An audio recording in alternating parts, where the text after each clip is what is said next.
Sampung maitim na katotohanan tungkol sa May Simpson. Matagal nang usap-usapan ng animated television series na ang The Simpsons sapagkat di lang ito nakilala sa ganda ng storya, sa halip naging sikat din ng ilan sa mga episode nito na talagang masasabing parang nangyayari sa tunay na buhay. Ang The Simpsons ay isang sikat na animated television series na nilikha ni Matt Groening. Ito'y unang pinalabas noong December 17, 1989. At mula noon naging isa na itong pinakamahabang series at pinakasikat na animated series sa kasaysayan ng television. Kilala ang palabas na ito para sa kanyang satirical humor, kakaibang mga karakter at social commentary. Ang serye nakatuon sa katang-isip na bayan sa Springfield at ang mga pangunahing karakter dito ay ang pamilya Simpson na kinabibilangan ni Homer, Marge, Bart, Lisa at Maggie. At meron pa nga itong iba pang mga karakter na paulit-ulit nung makikita sa kwento. At madalas kinukumpara ang The Simpsons sa iba't ibang aspeto ng kulturang Amerikano, politika at pang-araw-araw na buhay. At kung masugid kang taga-subaybay ng The Simpsons, ay malamang isa ka sa mga nakasaksi ng mga kakaiba nilang prediksyon. Oo, 1989 nilunsad o pinalabas ang The Simpsons. Pero meron silang mga series ditong pinalabas na nangyayari na ngayon sa hinaharap o mga nangyari na. Kaya naman sa video na ito, sama-sama nating alamin ang mga sinasabing naging prediksyon ng The Simpsons. This is Arvin Polo TV. Please subscribe for more video updates. Kaya naman simulan na agad natin. Ang una sa ating listahan ay ang Ebola virus. Pinalabas ito noong 1997 sa episode 9 na The Lisa Sucks. Meron ditong eksenang nagpapakita ng isang libro na may pamagat na Curious George and the Ebola virus. Pinakita ito ni Marge kay Bart. Sa eksena nag-aalala si Marge sa kanyang anak na si Bart dahil sa hindi magandang pakiramdam nito at nakahiga lamang sa kanyang kama. Tinanong ni Marge si Bart kung gusto niya bang magbasa na lang ng libro. At ang librong nilabas ni Marge sa episode ay ang Curious George and the Ebola virus. At makikitang hawak na libro ni Marge ay may cover na isang unggoy. Sinasabi niyang unggoy ang dahilan ng Ebola virus. At oo, tama ka. Ang Ebola virus outbreak ay isang virus na galing sa pathogen na uri ng mikrobyo. At nagkaroon nga ng first Ebola outbreak sa Africa noong 2014 at nagwakas noong 2016. At ang ikalawa naman sa ating listahan ay ang Duterte and Trump. Sa episode na ito, nagkita si Miller at Trump kung saan pinakitaan ni Trump si Miller ng limpak-limpak na pera. At sa likod ni Trump nakikita ang picture ng dating Pangulong Duterte na magka-handshake. At ito'y kasagsagan ng Asian Summit sa bansa. Maraming natuwang mga tao sa pangyayaring summit dahil sa matagumpay na hosting ng mga bansa sa Asian. Pero sa kabilang banda, ayon sa iba, na nahulaan daw ito ng The Simpsons.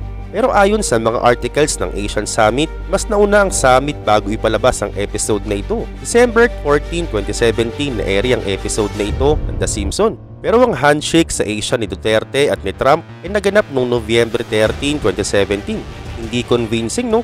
So ngayon tumungo naman tayo sa ikatlo, malfunctioning voter machines. Makikita sa eksena ng episode na Treehouse of Horror XIX sa Season 20 Episode 4 na nilabas noong 2008 at tila nahulaan ng The Simpsons ng isang electronical mishap at ito'y may kaugnayan kay dating Pangulong Barack Obama. Sa episode na ito makikita ang pagboto ni Homer para kay Barack Obama sa isang booth. Pero imbes na kay Obama ang boto'y napunta kay John McCain. At tila tunay nga itong naganap noong 2012 kung saan may isang video nag-viral sa YouTube na nagpapakita ng isang maling na rehistrong boto. Oo, dahil sa halip na ang boto sa isang booth sa Pennsylvania ay para kay Obama, lumilitaw na ito'y naitala para kay Mitt Romney. At ngayon tumungo naman tayo sa isa pang episode at ito'y tumutukoy kay former President Trump. Isa sa mga napredict ng The Simpsons ay ang pag-upo ni Trump bilang ika-45 President ng Amerika. Nangyari ang episode nito noong taong 2000 at makalipas lamang ang ilang taon, nanalo nga si Trump noong 2016 sa pagka-presidente. At talaga namang maraming tao ang nagulat dito dahil nangyari sa tunay na buhay ang nakapaloob sa palabas. At makikita mo ito sa may Season 11 Episode 17 noong 2012. At ang sunod naman sa ating listahan ay Kobe Bryant. At makikita ito sa episode na Marge in Chains Season 4 ng palabas na inere noong Mayo 6, 1993. At makikita mo nga dito ang isang sirang helicopter na nagpaikot-ikot sa ere at bumagsak ito. At makikitang ang sakay nito ay walang iba kundi si Kobe Bryant. Pagkatapos ng 27 years na inere ang episode, ay nalungkot ang lahat ng mabalitaan ng aksidenteng nangyari kay Kobe Bryant. Si Kobe isang sikat na manlalaro sa NBA at sa kasamaang palad habang ito'y papunta sa Calabasas, California ay bumagsak ang sinasakyan niyang private helicopter. Ito'y nagkaroon ng malfunction engine na naging sanhi ng pagbagsak nito at kinasawi ng lahat ng sakay kasama si Kobe at ng kanyang anak na si Gianna Bryant. Grabe no? At ang kasunod naman sa ating listahan ay yung kay Roy Horn's Tiger Attack. Ito'y isa sa mga nakakagulat pang nahulaan ng The Simpsons na nangyari kina Roy at Siegfried. At makikita ito sa may Season 5 Episode 10 na inere noong taong 1993. At makikita nga dito na pinasunod ng dalawang German na lalaki ang mga tigre para mag-perform. At sa una, sumusunod pa ang mga ito nang biglan na lamang sila nitong inatake ng walang takot. At noong 2003, nagkatotoo ang nangyari sa may show. Nag-perform sila Roy at Siegfried sa Las Vegas at inatake sila ng kanilang mga tiger. Saad ni Lawrence na nawala si Mantacore sa kanyang linya at tinuro siya ni Roy sa linyang hindi nito alam. Dahil dito inambahan ng tigre si Mantacore at si Roy ay nahulog sa lupa, inatake siya ng tigre. Ngayon ang sunod naman na nahulaan nila ay ang smartwatch. Sa isang episode na pinamagatang Lisa's Wedding na inere no March 19, 1995, makikitang kasama ni Lisa ang kanyang fiancé na si Hoods Parkfield. At ito'y tumawag hindi gamit ang telepono, sa halip gamit ang isang aparato. Si Hug ay yumuko at nagsalita sa isang kakaibang itsura ng aparato sa kanyang pulso. At ito'y isang kalahating flip phone, kalahating wristwatch na sinasabi ng karamihan na ito'y isang smartwatch. Ang smartwatches ay matagal na nating nakikita gaya ng gamit ni James Bond noon pang 90s. Kaya marami ring nagsasabing mga tao na hindi ito tunay na prediksyon na galing sa Simpson. So hindi ito convincing. Ngayon tumungo naman tayo sa kasunod, ang pandemic. Sa Season 4 Episode 21 na pinalabas noong 1993, ay meron ditong kakaibang prediksyon sa episode na The Simpsons and Marge in Chains. At makikita sa episode na ito na napredict na naman ng show ng The Simpsons ng flu o virus. At ito'y tinatawag nilang Osaka flu. At makikita nga kasi sa episode na ito ang isang trabahador sa isang shipping company sa China na nag-aayos ng mga box. At ang mga box na ito, di-deliver sana sa mga kabahayan. At nilagyan nila ito ng virus sa pamamagitan ng pag-ubo sa mga ito. At ang Osaka virus ay nagdulot ng katulad ng pandemya gaya ng pandemya COVID-19. At ang COVID-19 ay nagmula rin sa ibang bansa bago ito pumunta sa US. Ganun pa man makikita rin sa episode na ang sakit na ito ay wala pa agad na gamot. At ngayon ang sunod naman ay ang GoPro. Alam mo bang si Homer Simpson ang kauna-unahang gumamit ng GoPro? Oo, sa may Season 5 Episode 13 na tinawag na Homer and Apu ay inere noong February 10, 1994. At makikita sa episode na pinasuot si Homer ng cowboy hat at meron itong hidden camera sa loob. At sinuot niya ito matapos siyang utusan na mag-imbestiga para malaman kung saan galing ang supply ng mga karneng patapon o sirana na binibenta sa Quee Mart Springfield. At na nakakagulat noong taong 2002, pinumunuan ni Nick Woodman ang paglabas nga ng GoPro. Naisip niya ito para makuhanan niya ng maayos ang kanyang pagsisurfing kasama ang kanyang mga kaibigan. Ang galing no? At ang sunod naman ay ang FaceTime. Sa isang episode makikitang pumunta si Lisa sa isang manghuhula para hulaan ang kanyang hinaharap. Natupad nga ang sinabi sa hula, inaya siya ng kanyang college sweetheart na si Hug na magpakasal. Sa sobrang saya ni Lisa, tinawagan niya agad ang kanyang nanay. At sa pagtawag niya sa kanyang telepono, dinayal ni Lisa sa isang screen at nagpapakita ito ng real-time na mukha ni Marge na naka-attach sa isang rotary dial.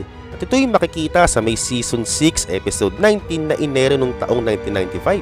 Pagkatapos ng ilang taon, biglang pinakilala sa madla at talaga namang naging sikat ang FaceTime app noong June 24, 2010. At ang kasunod naman dito ay ang Matrix 4 premiere. Makikita nga ito sa may Season 15 Episode 14 noong 2004 at tinawag itong The Thief Who Came to Dinner. Sa simula ng episode makikita sa likod ni Homer Simpson ang isang poster ng pelikula na may nakasulat na A Matrix Christmas, coming soon. Makikita sa poster ang itsura ni Neo na ginampanan ni Keanu Reeves at nakasuot siya dito ng Christmas hat. Ang Matrix Resurrection ay nilabas noong December 22, 2021. So sa makatuwid na hulaan na agad ng The Simpsons ang palabas na ito bago pa man maipalabas. At ang kasunod naman dito, ang Lady Gaga and the Super Bowl. Ang isa sa mga episode ng The Simpsons ay tinawag na Lisa Goes Gaga. Binisita ni Lady Gaga ang Springfield at nagtanghal ng kanyang mga kanta habang lumilipad sa isang audience habang ito'y tumutugtog ng piano sa kanyang konsyerto. At At ito'y makikita sa may Season 23, Episode 22 na inere noong taong 2012. At fast forward 2017, nagtanggal nga si Lady Gaga sa may Super Bowl halftime. At kasama sa kanyang kinanta ay ang hit singles nitong The Poker Face at Bad Romance.